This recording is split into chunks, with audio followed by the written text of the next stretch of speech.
Elon Musk और mark Zuckerberg, शायद ही कोई व्यक्ति ऐसा होगा जिसने इन दोनों का नाम नहीं सुना होगा। वर्ल्ड के टॉप 10 रिच सूची में दोनों का नाम आता है। नंबर 1 पहलवान एलन मस्क बैठे हैं और नंबर 7 पे मार्क जुकरबर्ग। लेकिन इन दोनों के बीच में भयंकर घमासान चल रहा है। पहले तो सिर्फ बातें होती थी, लड़ाई जो थी वो विचारों की थी, बोली की थी, फिर धंधे पे आ गई और अब तो भैया हाथापाई पर उतर आए। एलन मस्क ने मार्क जुकरबर्ग को चैलेंज किया केज फाइट के और अब तो दोनों के वीडियो आ रहे हैं। क्या ये सिर्फ पीआर स्टंट है या वास्तव में लड़ाई होगी, ये हम सब मिलकर देखेंगे। तो आज इस वीडियो में डिस्कस करेंगे।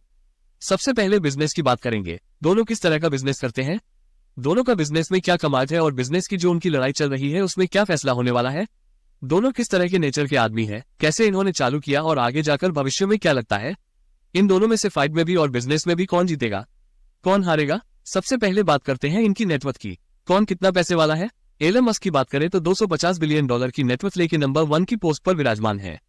अब बात करते हैं मार्क भैया की। इनकी नेटवर्थ करंट में $109 बिलियन है, एलन मस्क के आधे से भी कम। तो कंपनी की बात करें तो एलन मस्क 6 कंपनियों में करेंटली इन्वॉल्व है। अब आप जानना चाहेंगे ये 6 कंपनियां कौन सी है, तो चलो एक एक करके बता देता हूं बहुत ही ब्रीफ में। एलन मस्क का जन्म हुआ 28 जून 1971, 52 साल के, लेकिन 12 साल की उम्र में उन्होंने अपना पहला वीडियो गेम बना के $500 में बेच दिया था। Map related, yellow pages related कुछ काम किया करते थे। बाद में उसको 1999 कॉम्पैक्ट कंपनी ने 307 मिलियन में खरीद लिया था। उस पूरी कंपनी में इनका शेयर था 7%, तो इनके हाथ में आए $22 मिलियन। तो 28 साल की उम्र में एलन मस्क मिलियनर तो बन गए थे।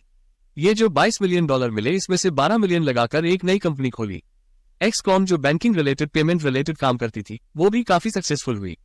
पहले ही महीने में 2 लाख से ज्यादा यूजर आ गए।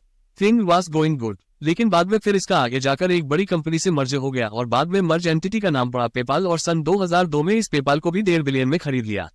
ईबे के पास उस समय कंपनी के थे 11% शेयर, तो इनके हाथ में आए $175 मिलियन और 2002 में इसी पैसे के साथ इन्होंने बनाई स्पेस एक्स कंपनी, जो कि अंतरिक्ष में रॉकेट भेजती है और लॉजिस्टिक कंपनी का काम करती है कि नासा को कोई इक्विपमेंट ऊपर पहुंचाना। अंतरिक्ष में तो बेसिकली मान लो अंतरिक्ष के लिए कुरियर सर्विस चालू कर दी। इन्होंने 2004 में टेस्ला नाम की एक कंपनी में इन्वेस्ट किया, लेकिन धीरे धीरे 2008 आते आते इंटरनल डिस्प्यूट हुए और बाद में मेन बंदे को हटाकर ये कंपनी के सीईओ बन गए। ये कंपनी है जो इलेक्ट्रिक कार बनाती है। इनकी जो 250 बिलियन की नेटवर्थ है, इसमें मेजर योगदान टेस्ला का ही है। 2013 में एक और कंपनी बनाई हाइपरलूप, जिसका उद्देश्य था बुलेट ट्रेन स्पीड या उससे भी ज्यादा स्पीड से चलने के लिए। 2015 में एक कंपनी में इन्वेस्ट किया ओपन एआई, जिसने अभी लॉन्च किया चैट जीपीटी। 2015 में लॉन्च किया स्टारलिंक, जो कि सैटेलाइट बेस्ड इंटरनेट देता है। 2016 में लॉन्च किया न्यूरोलिंक, जो कहता है ये ब्रेन में चिप डालेंगे और ब्रेन में उसके अकॉर्डिंग सारे काम करेंगे। 2016 में कंस्ट्रक्शन की लाइन में आए, एक कंपनी बनाई थी बोरिंग कंपनी, जो कि नीचे टनल बनाएगी रोड के नीचे और ट्रैफिक को डाइवर्ट करेगी। और 2022 में बहुचर्चित ट्विटर भी एलन मस्क ने खरीद लिया। तो कुल मिलाकर देखा जाए तो एलन मस्क एक कॉन्ग्लोमेरेट है, एक इंडस्ट्री पे फोकस नहीं है। इसका ध्यान स्पेस में भी है, ऑटो में भी है, एआई में भी है, कंस्ट्रक्शन में भी है, लॉजिस्टिक में भी है और अब सोशल मीडिया में भी आ गया, तो ये तत्व सर्वत्र है। अब बात करते हैं मार्क जुकरबर्ग की। कम तो भाई साहब ये भी नहीं है।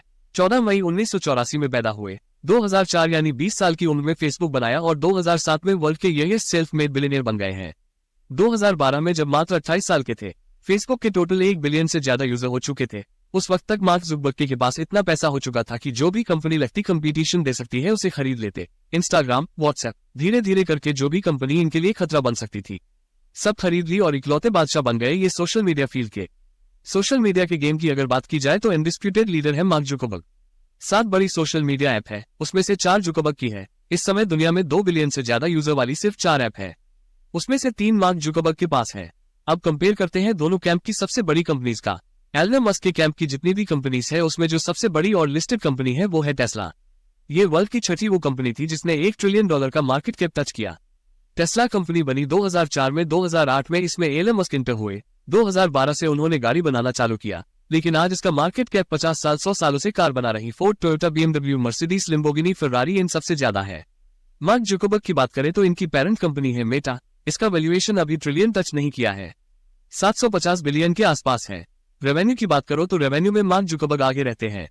इन्होंने पिछले साल फेसबुक से कमाए 116 बिलियन, इंस्टाग्राम से कमाए 51 बिलियन और इधर एलन मस्क की बात करें तो पेरेंट कंपनी टेस्ला से जैसे तैसे 81 बिलियन तक पहुंच है और बाकी जो बिजनेस है उनकी रेवेन्यू थोड़ी कम है, इतना ज्यादा ऑर्डर नहीं है उनके पास, तो मार्केट कैप के गेम में एलन मस्क आगे हैं। लेकिन रियल रेवेन्यू, रियल प्रॉफिट की बात की जाए तो मार्क जुकरबर्ग का दबदबा है। अब बात करते हैं इनकी पर्सनैलिटी की, दोनों आदमी कैसे हैं।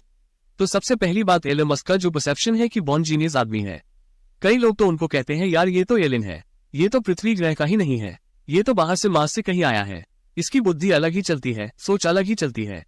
बात करें मार्क जुकरबर्ग की तो एक शानदार पर्सनैलिटी है, बहुत ज्यादा मीडिया में नहीं आते, बहुत ज्यादा बयान नहीं देते, इस चक्कर में मीडिया इनको ज्यादा पसंद भी नहीं करती। इन दोनों के बीच में लड़ाई है तो किस बात की? फेसबुक के रिगार्डिंग एक $200 मिलियन का सैटेलाइट था, आज के भाव से 1600 करोड़ का सैटेलाइट था। मार्क जकरबर्ग ने एलन मस्क की कंपनी स्पेसएक्स को ये सैटेलाइट लॉन्च की जिम्मेदारी दी, वो हो गया फेल और हो गया ब्लास्ट। अब 200 मिलियन यानी 1600 करोड़ की सैटेलाइट एक बार में स्वाहा। यहीं से दोनों के रिश्ते खराब होते चले गए और लगातार एक दूसरे के खिलाफ कड़वी आपसी बयानबाजी चलती रहती है। मार्क जुकरबर्ग ने टेक्स्ट मैसेजिंग में ट्विटर की टक्कर में थ्रेड लॉन्च कर इस प्रतिस्पर्धा को और बढ़ा देता है।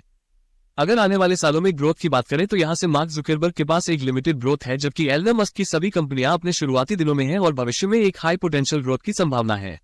दोस्तों, अगर वीडियो पसंद आया हो तो कमेंट सेक्शन में जरूर बताना और वीडियो को लाइक, शेयर और चैनल को सब्सक्राइब करना मत भूलना। आपका दिन शुभ हो। जय हिंद, वंदे मातरम। दोस्तों, देश दुनिया की हर खबर का अपडेट्स लेकर आपके लिए आते रहेंगे प्रतिदिन रात 9 बजे। देखना ना भूलें। दोस्तों, हमारे चैनल विपिन वाइब्स को लाइक, सब्सक्राइब करना ना भूलें। ये वीडियो देखने के लिए धन्यवाद। ये न्यूज रिपोर्ट आपको कैसी लगी, कृपया कमेंट सेक्शन में जरूर बताएं। धन्यवाद।